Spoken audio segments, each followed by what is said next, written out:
Okay, we'll wait about another minute or so, because according to my watch and cell phone, we have 2 minutes.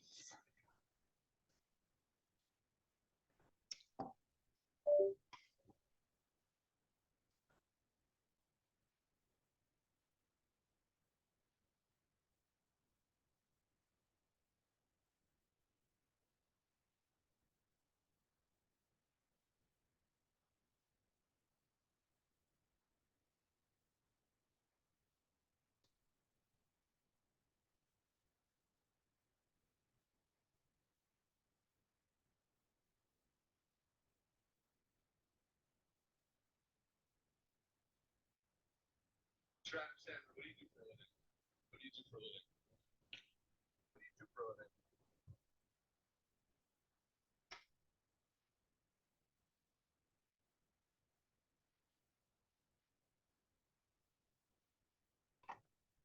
Okay, so for those folks that are with me and those folks that are watching the recording, this is our last class.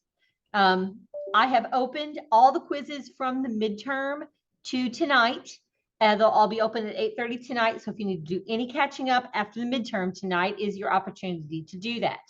The final will be next Tuesday. It will open at 6:30. It will close at 9 o'clock. So you only have that 2.5 hours to do that final. Don't wait and do it later. You won't be able to get into it. You have from 6:30 to 9 to get that done. Remember that the final is comprehensive from the midterm. It is not comprehensive from the beginning of the semester. It's from chapter, I think it's 20 to tonight. Is it all multiple choice as well, or is it? I believe so. Okay, well, that's good. The format should be like pretty much like the other things we've done. Okay, that's good. I've been doing pretty well on all this. Yeah. So the quizzes are open until Sunday, and then you've got a day or so to kind of catch your breath and do some reviewing. Hi, Tia. And then the final will be on Tuesday. Remember that you only have that 2.5 hours from 6:30 to 9 to complete that final. So be sure that you do that. Okay, so I'm live and in person in Fredericktown tonight. My camera is not working. It looks like screen share is going to work okay. At least I hope it is going to work okay. Otherwise, this may be shorter than I intend for it to be tonight. I am sitting with my knee propped up. We will see how long my knee lasts, because the last 3 weeks I've been sitting on the couch with it all stretched out, and usually a cat beside me. And tonight I am in the classroom. So we will see if I can make it, how far I can make it.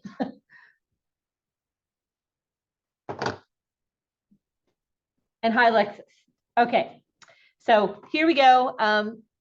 So just so you know, we are working on the speakers that are here. Remember, they don't work all that well, and we'll do the best that we can.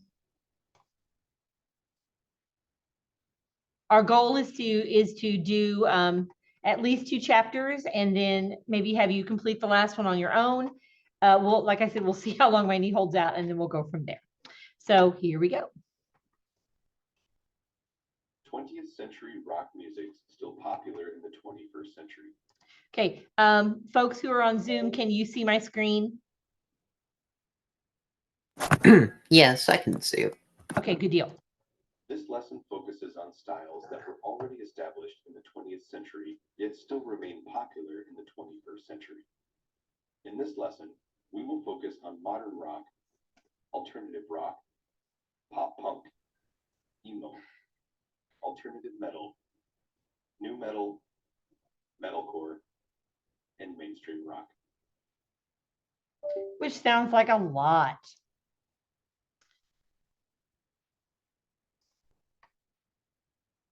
So beginning with modern rock and alternative songs. Here we have Pearl Jam over here, and here is Blue October down here. The stylistic label modern rock can include songs that borrow from many other styles beginning in the 70s and 80s. We begin this lesson with this category. It's important to note that modern rock as a type of alternative rock was used to offer an alternative to classic rock, which began in the 60s. Alternative rock, as the name suggests, is music that is not mainstream or popular, but rather an alternative to what is generally promoted in the media and thus heard by the general body of consumers. Modern rock is often disseminated through college campus radio stations during the 1980s. In the early 1990s, Pearl Jam, who released their album 10 in 1991, fell under the category of modern rock music. At the turn of the 21st century, songs categorized as modern rock were part of the post-grunge and nu metal, spelled NU, discussed later in this lesson, styles. And following this era came post-punk and other labels. And still later, indie rock served as a categoric label for modern rock with various styles included, such as folk, hip-hop, reggae, and others. In the 21st century, the song Hate Me in 2006 by Blue October is an example of modern rock as it includes spoken text, sound effects, and the multi-movement composition concept as used in art and progressive rock of the 70s and 80s. Listen to Nights in White Satin from 1967 by the Moody Blues, for example. Another example is No Way Back, released in 2005 by the Foo Fighters.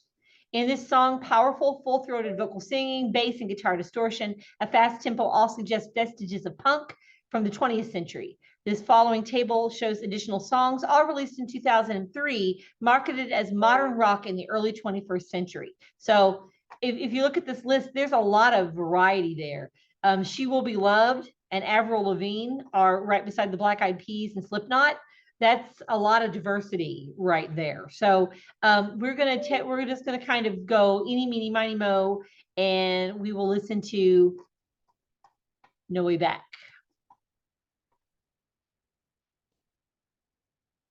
If I can find it, it's gone. That's when it's at and get started. Okay, so they put it there, but no, here it is, way down the playlist. Weird.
We can conclude that modern rock songs at the turn of the 21st century borrow elements from various styles, such as preeminent voice, less distortion, and use of background singers, as heard in nearly every song discussed above here, not really in the one we just listened to, and thus has evolved to be more radio-friendly and more mainstream. Just before the second decade of the 21st century, the modern rock chart name was changed to alternative songs in 2009. Into the second decade, a few well-known songs are seen in the following table with some comments. Come a Little Closer by Cage the Elephant, Do I Want to Know by the Arctic Monkeys, and Bad Blood by Bastille. And you can read about those. I'm not going to read that to you. You can take a look at that chart. In the third decade, artists were using music characteristics and performance practice such as rapping, the TR-808 drum machine, and electronic sounds, all of which support labeling these songs as alternative songs. Some of these alternative songs in the 2020s are provided in the table below. For instance, Monsters from All Time Low, Follow You by Imagine Dragons, and Serotonin by Girl in Red. So let's take a moment and let's hear something from the second decade of the 21st century that is just weird to listen to hear somebody say. I'm getting old. Let's hear Come a Little Closer.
So there's one of those examples of more than one musical idea.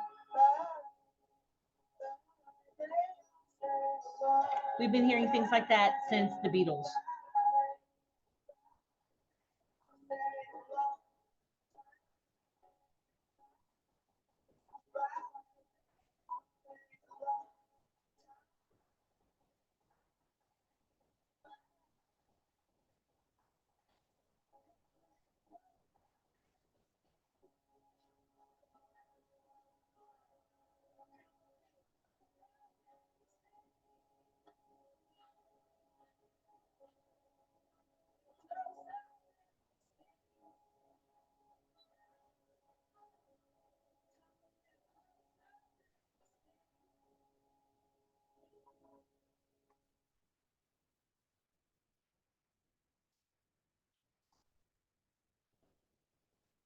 Oops.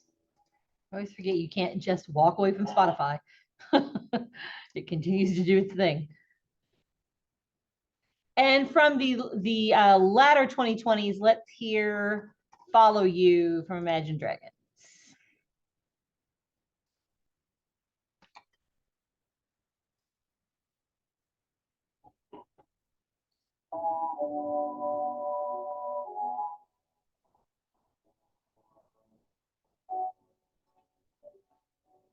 You know I got your number all night. I'm always on your team, I got your back, alright. Taking those losses if it treats you right. I wanna put you into the spotlight. You know what you've been holding back, heart attacks every night. Oh, you know it's not right. I'll follow you way down, wherever you may go. I'll follow you way down, see the deep and slow. I'll always be around, wherever love takes you. You know I'll follow you, call you up. You've been crying all night. You're only disappointed in yourself, alright. Taking those losses if it treats you right. I'll take you into the sunlight. You know what you've been holding back, heart attacks every night. Oh, you know not right. I'll follow you way down, wherever you may go. I'll follow you way down, see the deepest. I'll always be around, wherever life takes you. You know I'll follow you.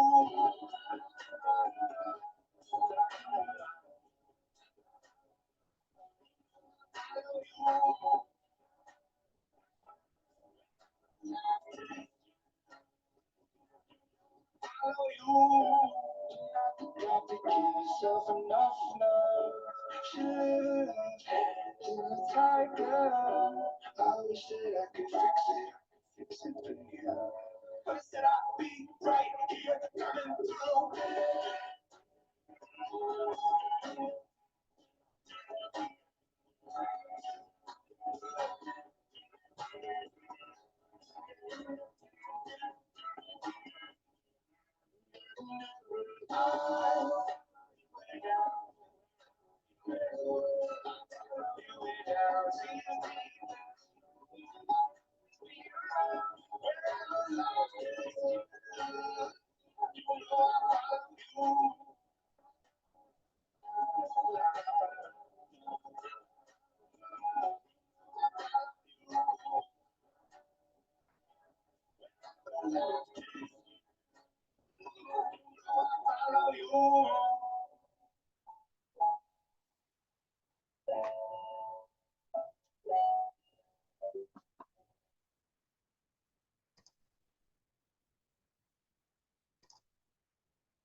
While the 1970s is generally accepted as the decade when alternative music was first being used to describe a type of underground music, it was during the 1990s when music rose above ground and became popular or at least known. Hence, it isn't surprising that this music continued in the 21st century. In effect, alternative music can include a number of different styles, as many new styles in their beginning are not well recognized and thus require more time to become known and or accepted. Here's a picture of Green Day, and here's a picture of Fall Out Boy, who are two of the bands who fit into this category. One type of alternative music popular in the late 20th century and into the 21st is pop punk. As the name suggests, the stylistic label pop punk draws from punk music of the 70s that includes music characteristics such as fast tempo, simple chord progressions, often no more than 3 chords, bass and guitar distortion and feedback, and lyrics that are politically charged and or a political satire or about boredom. Pop punk also draws from modern rock. Take, for example, American Idiot by Green Day. We've already mentioned American Idiot as something as a jukebox musical that we talked about when we talked about rock coming to Broadway. Let's hear American Idiot.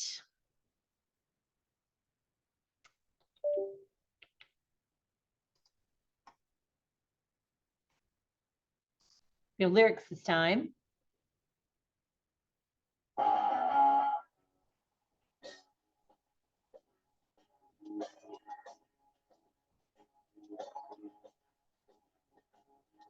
Don't wanna be an American idiot. Don't want a nation under the new idiot. And can you hear the sound of the stereo? The subliminal mind fuck America.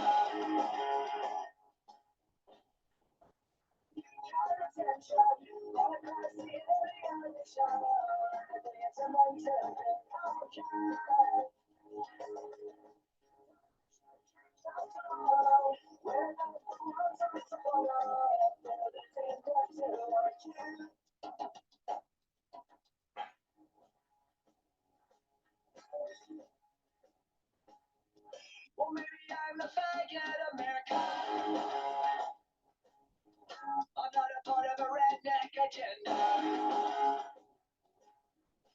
Everybody get a propaganda and sing along to the age of paranoia.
You really hear the punk influence in Green Day.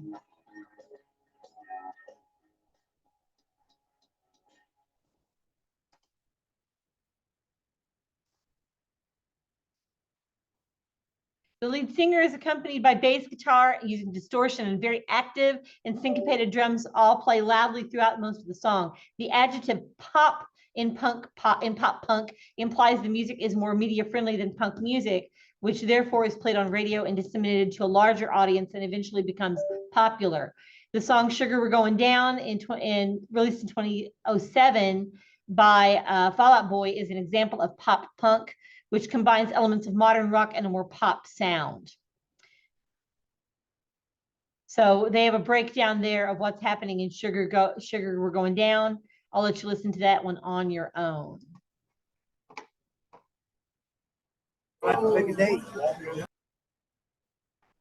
Other groups who at one point or another in the first 2 decades of the 21st century recorded pop punk songs include Blink-182, Newfound Glory, and Sum 41, just to name a few. Currently, in the 3rd decade of the 21st century, women are greatly contributing to a resurgent resurgence of pop punk. Take, for example, the song Feel a Thing by Meet Me at the Altar, released in 2021. This three-woman group uses vestiges of punk, such as distortion on guitar and bass, along with the drums playing in a powerful manner. There is no bass player in the trio. The bass part is either pre-recorded or played by the guitarist or someone else. A few interesting points about this song is that it begins with video game type music, as well as other various video game sounds throughout the song. Also, syncopated riffs occur in the chorus section and throughout the song. And finally, there are numerous passages where all three members are singing, which adds an interesting layer to the song. Let's hear Feel a Thing.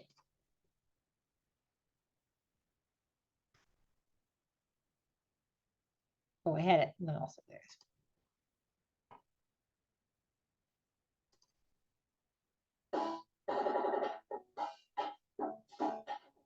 Those are video game sounds.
They sound to me a lot like Avril Lavigne. I hear a lot of Avril Lavigne in there.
Olivia Rodrigo is another woman artist.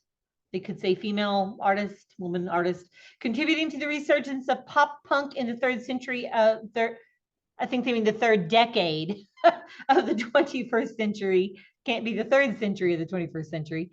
Her 2021 song, Good For You, may not seem like punk during the introduction and verses. However, as she reaches the chorus, the typical fast tempo and pop, I can't say it, punk solidifies this as a neo-punk song. Finally, like early punk music, this song borrows a typical reggae rhythm that adds another layer to the song. Lastly, another pop punk artist is the three-woman group Pink Shift. Their song, I'm going to Tell My Therapist on You, released in 2020, has all the typical elements of punk music, namely fast tempo, distortion in the bass and drums, and guitar and bass, drums playing actively and loud, and nearly the same volume level for the voice and the instruments. All these support the lead singer's natural to somewhat shouting voice, which occurs periodically. I'm going to let you listen to those two on your own if you would like to. You've probably heard the Olivia Rodrigo before anyway. Emo, which began in Washington, D.C. during the mid-1980s, can be understood as a type of alternative rock that was often associated with hardcore punk.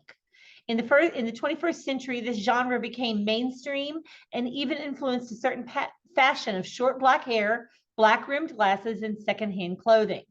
Some early 21st century songs and artists include Bleed American, released in 2001 from the album of the same name by Jimmy Eat World, and The Places You Have Come to Fear the Most, released in 2001 from the album of the same name by Dashboard Confessional. Here's their picture right here. As evident in the latter songs, some songs considered emo do not include distorted guitar and bass sound, electric guitar, and powerful drums. In fact, in this song, there is only a male singer and periodically a female singer accompanied by acoustic guitar. In emo or any other alternative rock derivative, thank you, I could not find that word in my brain. The lead male singer often sings an octave higher using a full-throated sound, which occurs from the minute 201 to 232 in this song. Currently, it may be difficult to distinguish emo from other styles. The songs categorized as emo borrow from a number of different styles. Take, for example, the songs Gold Chain Punk, Who Gonna Beat My Ass, and Thumbsucker, which draw from hardcore punk, metalcore, rap, and both from the album released in 2022, Diaspora Problems by Soul Glow. In both songs, the lead vocalist screams while singing, much like what one hears in metalcore, which we'll talk about in a minute, and rap. The tempo is very fast. It includes guitar and bass distortion, and the drummer plays loudly and very actively. So let's back up for just a moment. Emo is short for emotional, in case you did not already know that. And the lyrics of emo songs are very confessional in nature. Hardcore punk is an underground punk movement that embraced hard, aggressive sounds, fast speeds, and do-it-yourself attitude of earlier punk music. Examples include Black Flag, Fear, and Minor Threat. I'm going to let you listen to those on your own if you would like. We're going to go on. Another emo performer is Paranoid of South Korea. His 2022 EP, titled White Ceiling Black Dots, Wandering Around, uses elements of metal and punk in the songs such as Escape and Someday. In the former song, distortion and feedback are heard, while a very fast tempo with distortion occurs from the beginning to 1 minute and 23 seconds. During the 1990s, alternative metal was considered a new approach, or even as a movement of metal, as it incorporated numerous variants. It used elements from metal and alternative rock. Also, it may use music instrument features from emo, new metal, which we're going to talk about in a minute, hip hop, and grunge. Take, for example, the song So Cold by Breaking Benjamin. Here's Breaking Benjamin right here. Take for the song incorporates metal characteristics with powerful vocal singing and heavy guitar and bass distortions with emotional lyrics that borrow from emo. New metal, a variant of alternative metal, includes bands such as Korn, Kid Rock, Limp Bizkit, and Slipknot, which began in the 1990s, who continued their earlier metal features such as powerful vocal singing, fast tempo distortion and feedback, and playing loud. This style of music continued into the early 21st century, but was slowly declining until a revival occurred around the second decade of the new century. Although a rejuvenation of this style of playing did in fact happen, it wasn't without incorporating elements from other styles of the day. Take, for example, the song Broken Pieces Shine, released in 2021 by Evanescence. The introduction begins with a voice giving a countdown accompanied by electronic sounds. This verse is sung accompanied by powerful drums and various electronic sounds. At the end of each verse, distorted guitar and bass join in and continue through the song's chorus. from 50 seconds to 1 minute and 12 seconds. So that's a lot of choices. Let's hear some Breaking Benjamin.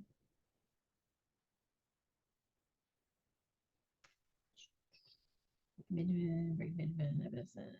There it is. Okay.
Okay, in the interest of time, I'm going to stop there. You can listen to the rest of that on your own if you would be interested in doing so.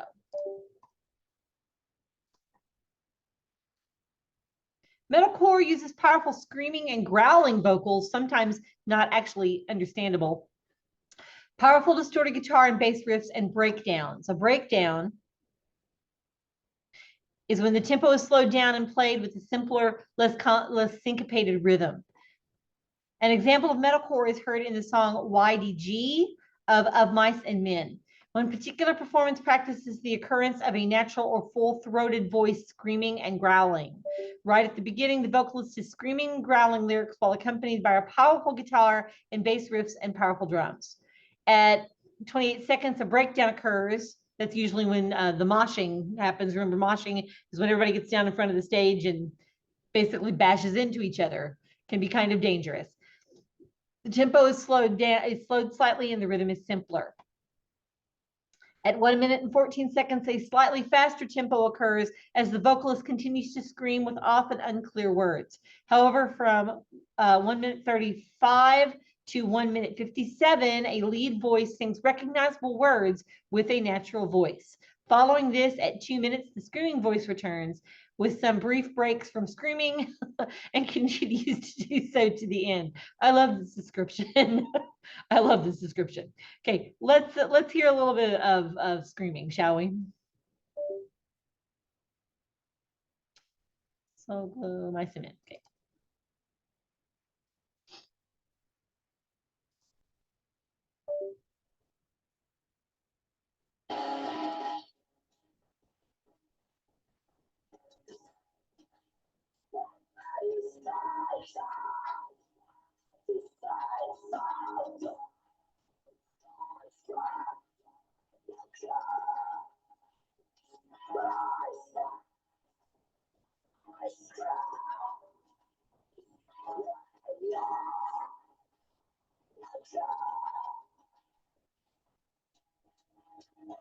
So here's a breakdown.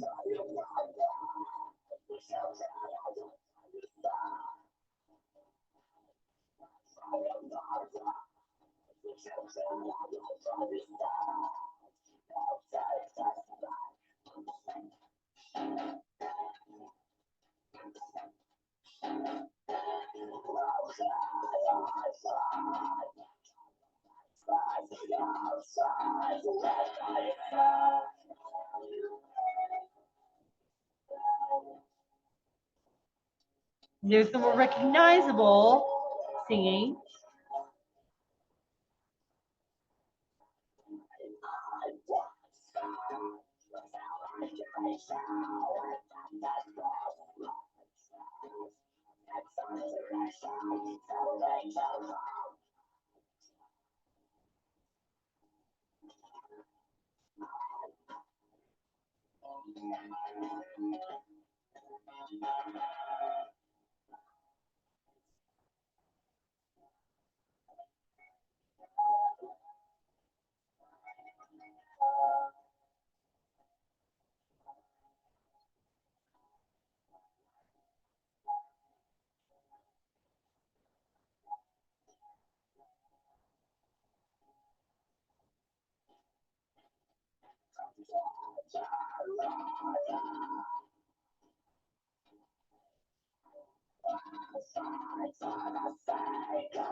I'm sure we'll all be humming that for the rest of the evening.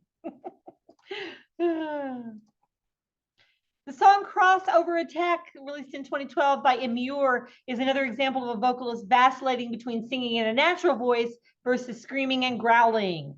All three of these vocal sound productions are heard in the song and are accompanied by distorted guitar and bass and powerful drums, all playing at a fast tempo. Other songs in the 21st century considered metalcore that use similar features of natural voice and screaming, growling productions, fast tempo, powerful distorted guitar and bass, powerful drumming, and breakdowns include Right Side of the Bed by Atreyu, Aeon by Crystal Lake, Rose of Sharon by Killswitch Engage, Surroundings by My Ticket Home, and Life of a Nine by Issues, to name a few. As mentioned, modern rock was used as a way to distinguish alternative rock from classic rock of the 1960s. Furthermore, in an effort to tabulate more mainstream or popular alternative rock songs in the late 1990s, Billboard magazine introduced the term mainstream rock tracks. It is important to note songs regarded as mainstream do not belong to any one specific style. In other words, a pop, punk, or emo song could be regarded as mainstream.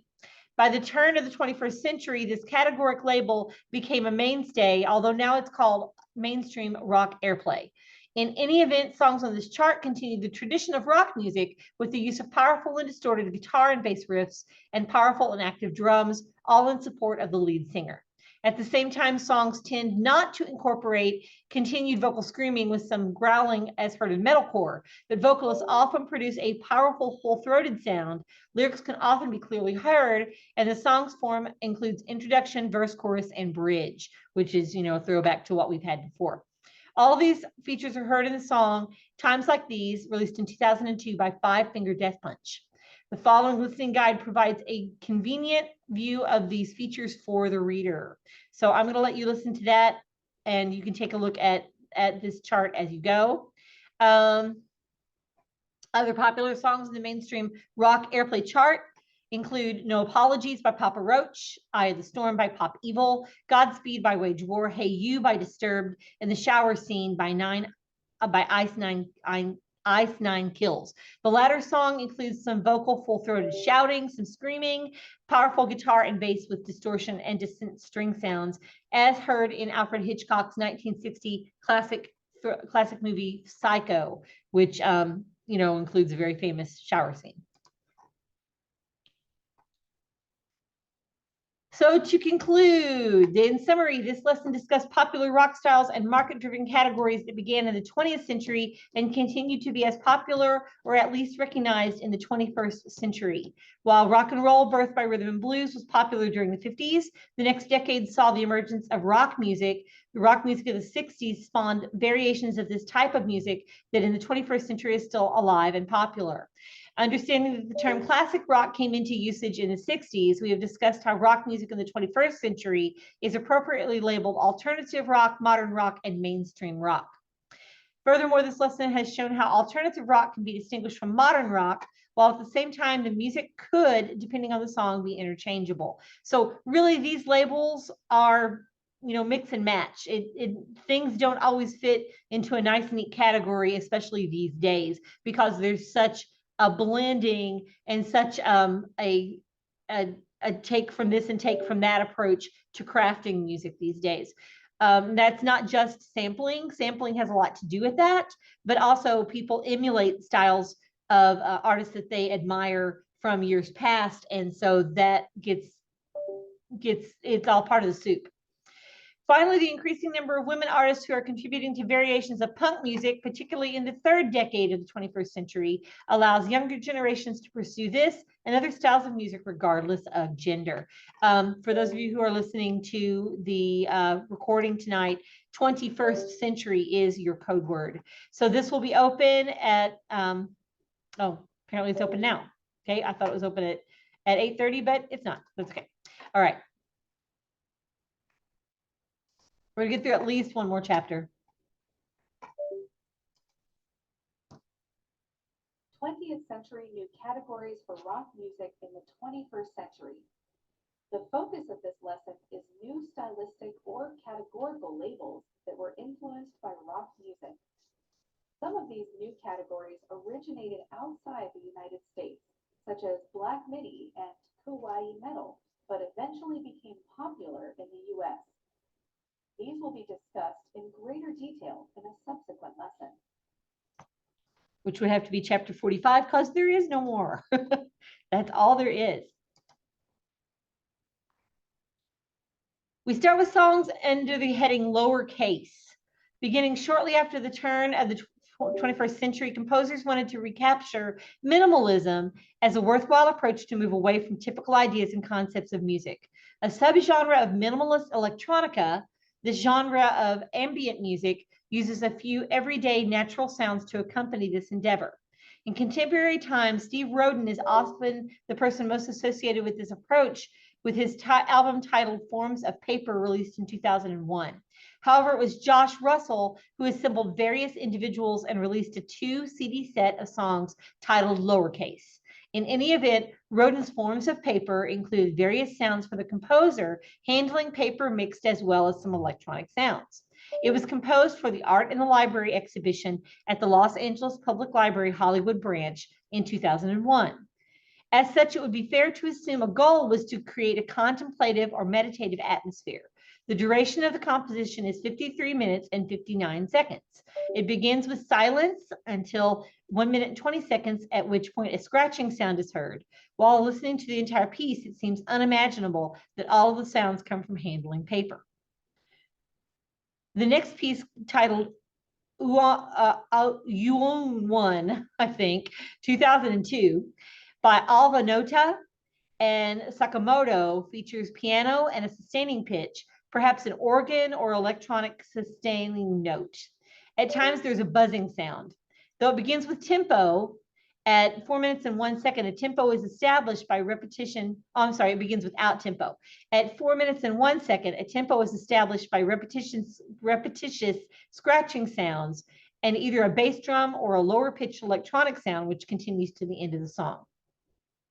The listener can periodically hear an organ playing chords that are not harmonically the same as the piano and therefore dissonant. Remember, dissonant means sounds that don't quite match up and sounds kind of crunchy or even unpleasant to the ear. At 12 minutes, the piano slowly becomes less active. Another piece of lowercase music is the 2015 work titled Divertissement Part 1 by Basinski and Chartier. The listener can hear numerous sounds, whether pitched or unpitched, and may feel a sensation of emptiness as there is no tempo and thus uncertainty in reaching a resolution. Additionally, the dissonance created by these various sounds is at times similar to what's heard in science fiction films. Chartier's most recent work titled Interferences in 2021 consists of 7 pieces, all titled Interference, but numbered 1 through 7. All pieces use high and low frequencies, crescendos, no tempo, and sustaining sounds. The final piece in the discussion on lowercase music is titled Solitude 1 by Franz Jobin. A high-pitched and moderate-pitched electronic sound occurs at the beginning, and eventually a sub-bass sound crescendos much like an approaching enormous machine. As in most pieces discussed here on lowercase music, there is no tempo, and therefore it's difficult to anticipate further sounds or soundscapes. Such a listening experience may be uncomfortable at first. However, it might be best not to try to anticipate the music, but rather stay in the moment. The table below provides a list of early and later titles in the category of lowercase music. An asterisk denotes the song is not available on Spotify, but is or similar songs are available on YouTube. So these with the asterisks you cannot find on Spotify, but these others you can. So this is atmospheric music. It doesn't have a tempo. It doesn't have a beat. It's going to sound a lot like what you would hear if you were watching a movie. And so it's very similar to a movie soundtrack, not necessarily a song, but what's going on behind the scenes in a movie. Deathcore is a style of music that combines elements of thrash metal and metalcore. It tends to be more extreme than thrash and metalcore with respect to volume, vocal productions, and aggressive drumming and distorted guitars. In addition to these, deathcore songs are generally vocalized with a low growling sound, often alongside another slightly higher voice throughout the song. Also, blast beats and sometimes virtuoso guitar solos are typical in deathcore songs. A blast beat is when the drummer is playing in a 3/4 count, the snare drum on 1 and the kick drum on 2 and 3. So boom, chuck, chuck, like that. Finally, lyrics reference death, witchcraft, demons, Satanism, torment, hate, science fiction, and other similar topics. Although the style has precedence in the 1990s, it's not until the turn of the 21st century that bands began to be noticed on a larger scale for such performance practices. Some of these bands include Whitechapel, Suicide Silence, Thy Art is Murder, and Slaughter to Prevail, to name a few. As previously mentioned, deathcore uses similar elements such as to metal. Take, for example, the use of powerful growling vocalizations and the breakdown, which we've heard before. We've already heard YDG. When the breakdown occurs, the lead vocalist discontinues using his growling and instead sings with a natural or full-throated voice. However, during the breakdown in This Is Exile by Whitechapel, the vocalist does not participate. Moreover, when he is singing, he's always executing a powerful growling vocalization. Here's the listening guide for This Is Exile, which I will let you listen to on your own.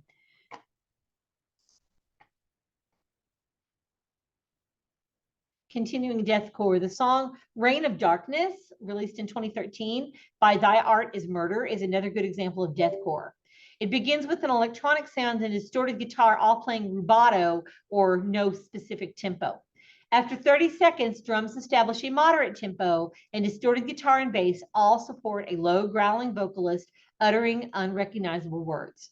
After a minute 20 seconds, the song increases to a very fast tempo, and sometime thereafter, 2 growling vocalists, a high and a low, alternate lines. At about 1 minute and 44 seconds, either the same or another vocalist screams out words, but not in a growling manner. A number of deathcore songs have a virtuoso guitar solo, as heard in this song. As we move into the third decade of the 21st century, some noted bands from previous decades are still creating deathcore songs. For example, an example is Suicide Silence and their 2020 recording Love Me to Death. Right at the beginning, the tempo is fast as established by the drummer playing blast beats, and distorted guitar and bass riffs all support one vocalist producing low growling sounds starting at 2 seconds, while another vocalist screams at a higher pitch. At all times during their vocalizations of various words, the listener can hear both vocalists saying the words "love me to death," in addition to at the beginning. Blast beats are heard throughout the song. Other deathcore bands in their respective songs and albums are on the chart below. So I'll let you take a look at that. We are not going to listen to Love Me to Death. We're going to move on. We now turn our attention to an unexpected style, wizard rock, inspired by J.K. Rowling's, spelled wrong, Rowling's series Harry Potter.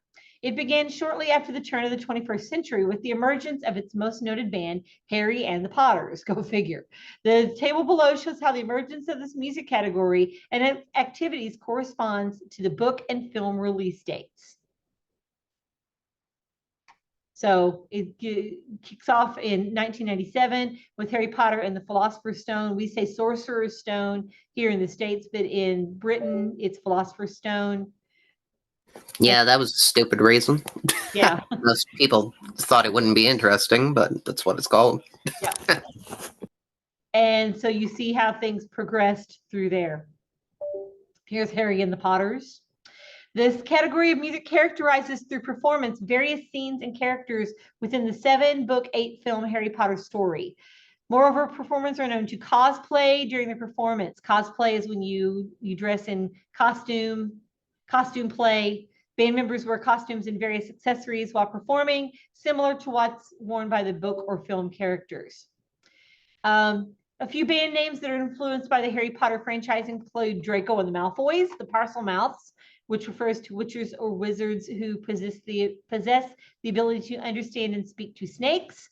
142 Staircases, which refers to the number of staircases in the castle at Hogwarts. Ariana D, who is the younger sister of Hogwarts headmaster Albus Dumbledore. Bella and the Death Eaters, which refers to Bellatrix Lestrange, and Voldemort followers known as Death Eaters. The lyrics of wizard rock are often about a specific scene or character. An example is the song Save Ginny Weasley, released in 2003 by Harry and the Potters. So if you go back up here, 2003 would have been right after Chamber of Secrets when the Ginny Weasley character was introduced. The song is about the character Ginny Weasley, the sister of Harry's best friend Ronald, and how she needs to be saved from the basilisk. It's about avoiding other creepy things such as spiders and being petrified, which happened to Hermione. A male vocalist sings the lyrics without much vocal drama, along with another vocalist singing in unison and sometimes in harmony. The instrumental accompaniment includes organ, guitar, and drums. The tempo is moderately slow. Perhaps purposely, the recording sounds more like a rehearsal in someone's garage performed by intermediate musicians. Although the band is from Massachusetts, the style is reminiscent of the rock music coming from the United Kingdom in the 60s, with simple rhythms and non-virtuoso singing. In the song, Voldemort is Awesome, released in 2006 by Draco and the Malfoys. Here they are. The lead vocalist sings in the first person about the desire to be awesome like Voldemort and wanting to be immortal and live with him forever. It also describes book and film characters' hatred of Voldemort and their hope that he'll never come to power. As in the previous song, the lead vocalist sings without much vocal drama. The instrumental accompaniment, which consists of vocal, guitar, bass, and drum, support the lead vocalist with simple rhythms and is played moderately fast. The rhythm at the beginning of the song sounds similar to what is heard in punk music, but without heavy guitar and bass distortion and powerful and aggressive drumming. Yet another wizard rock song is What Kind of Name is Hermione by the Parselmouths. The band's name refers to a witch or wizard who possesses the ability to understand and speak to, in this case, snakes. A duet, two women before the song in a call and response manner and together. They describe in short their jealousy of one of the main characters in the Harry Potter series, Hermione Granger. Their lyrics spitefully describe how her character is always raising her hand first in class, how she is ugly and frumpy, though that's not true, and how she hasn't washed her hair in 3 weeks, which is also not true, and more. However, they do admit Hermione is smarter than they are. As the instrumental accompaniment, the song begins with them playing acoustic guitar while singing from the beginning to the 24th second. Following the opening verses, two members speak without any instrumental accompaniment. This is followed by the song's chorus, where bass and drums join the guitar. And like the two previous songs, the song is lacking in vocal drama. However, as previously mentioned, this may be an intended effect for certain rock bands. A departure for these artists and their songs is the artist Harry Slaughter and his 2020 album, Harry Slaughter and the Lost Album. On this album, the artist raps about various scenes in the Harry Potter story using some of the same accompaniments found in today's hip hop rap and rap music, such as the TR-808 drum machine. Here's what that looks like. Producing a syncopated kick drum, hi-hat rhythm, and high-pitched snare sound. Also present are various electronic sounds. The first track on the album, titled Whiz MC, begins with a voice speaking about Whiz MC spitting or speaking rhythm and rap lines for 1 minute and 7 seconds, whereupon the rap begins. Witch House is a genre akin to the occult and its visual imagery in pop culture, which emerged in the 1990s and in the 2000s.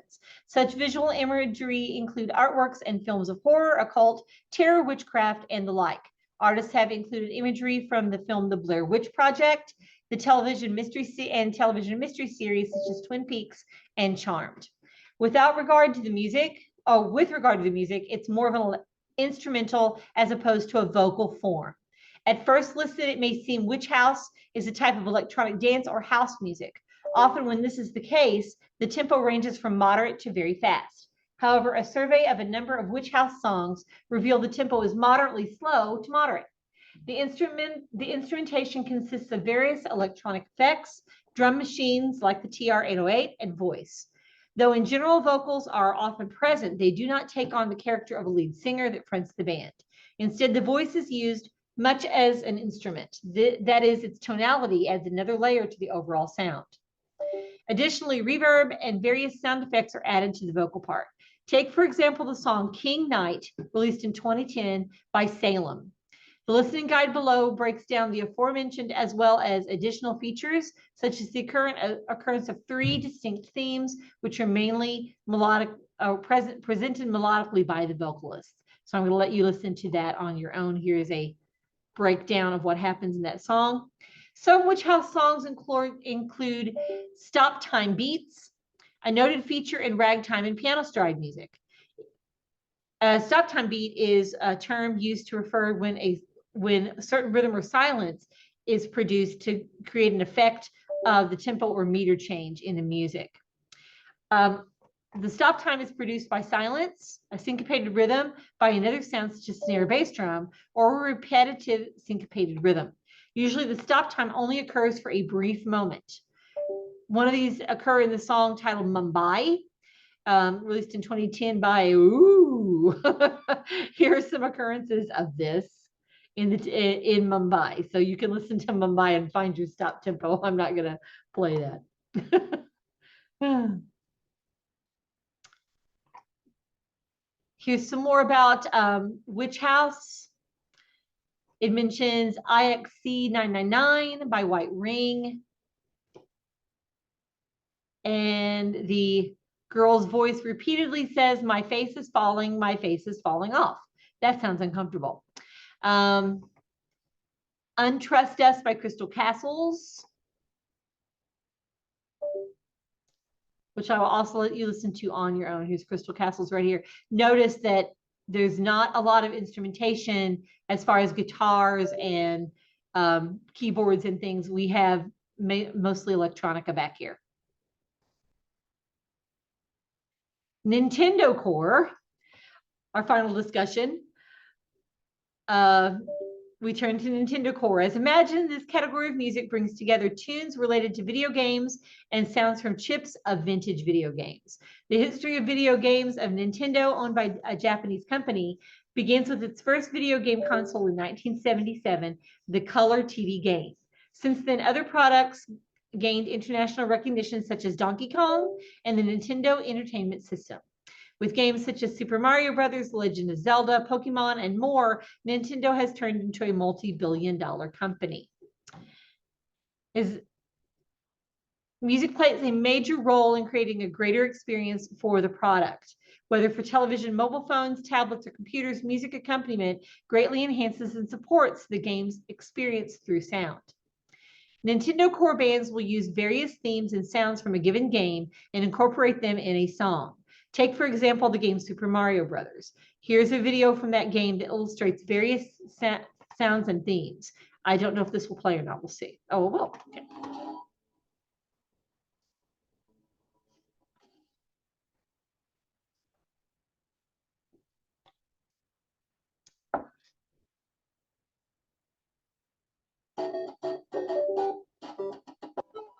So basically, you're watching somebody play a video game. I don't know if you do this. My son does this. And he has done playthroughs before himself.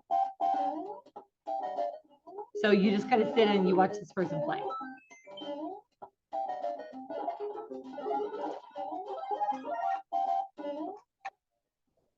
Interesting. Okay. A survey of many such bands revealed that they often borrow various stylistic elements from hardcore punk and variants of heavy metal, or variants of metal such as heavy metal, metalcore, and deathcore. For example, the song "Murder," released in 2007 by Horse, the band, begins with a very fast tempo played by drums reminiscent of punk and typical electronic sounds of a video game. This is followed by an explosive and loud playing by a guitar and bass with heavy distortion and powerful sounding drums, while the electronic video game theme continues. Soon thereafter, a vocalist screams words similar to what is heard in metalcore and deathcore. Then there's also Liturgically Yours, My Psychedelic Bride, released in 2006 by An Albatross. Here they are, An Albatross. And you can also hear the song Fat Island, released in 2016 by Neskimos. Get Neskimos. Not only will Nintendo core bands insert what is clearly an electronic game theme somewhere in a metal type song, but will continue that theme with some melodic variation in a metal type performance style. So far, we've heard that Nintendo core bands songs that include a vocalist. This music category also has instrumental pieces that perform a rock version of a video game, such as Mega Man 2, released in 2017 by Mini Bosses. And you can watch the video for that right there.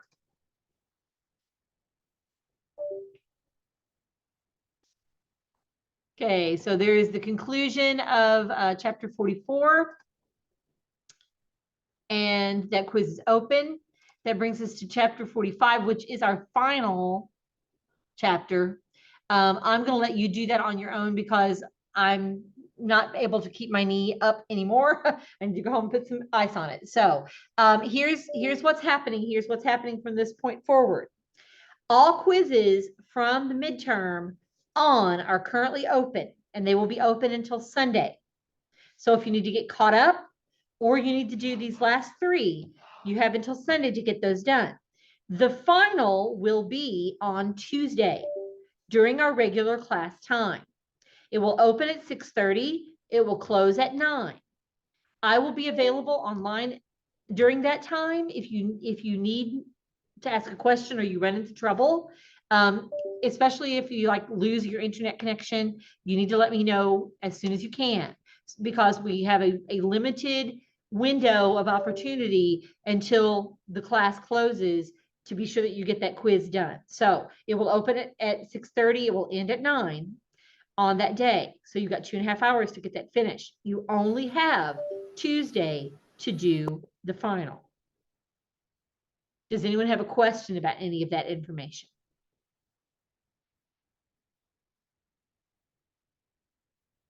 Okay, so all the quizzes through chapter 45 are open. So please do chapter 45 on your own. I apologize that I can't go ahead and go through it, but my knee is tired. I need to go put some ice on it. So get caught up on any quizzes that you're missing. And the final will be next Tuesday during this class time, beginning at 6:30. And if there are no questions about any of that, then I guess I will see you next week. Good night, Curtis.